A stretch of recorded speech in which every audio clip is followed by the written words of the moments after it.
Welcome to the Tech Egg. Don't get scrambled. Enjoy the video.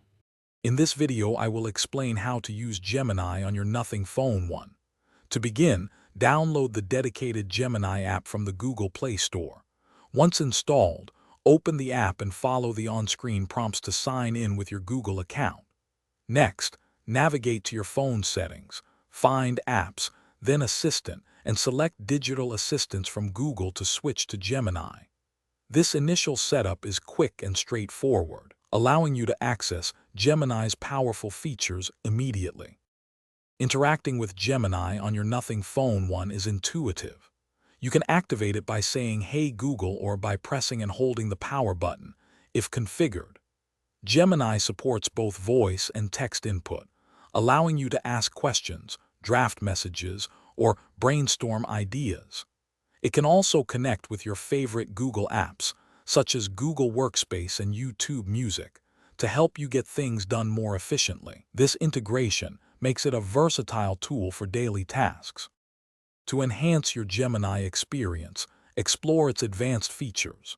You can personalize Gemini's voice and language settings within the app. For privacy, manage your Gemini app's activity to control what data is saved.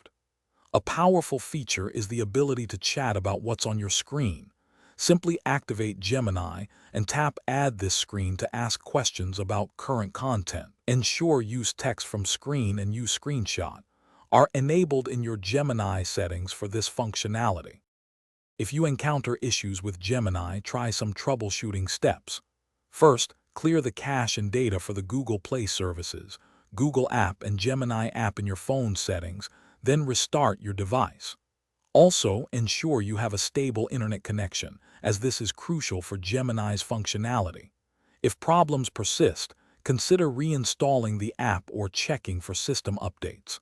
For example, if you are looking for smart home devices, check the description below for a link to the Echo Dot smart speaker and other great deals. You can also send feedback directly through the Gemini app. Thanks for watching. Consider subscribing if I helped unscramble your problems.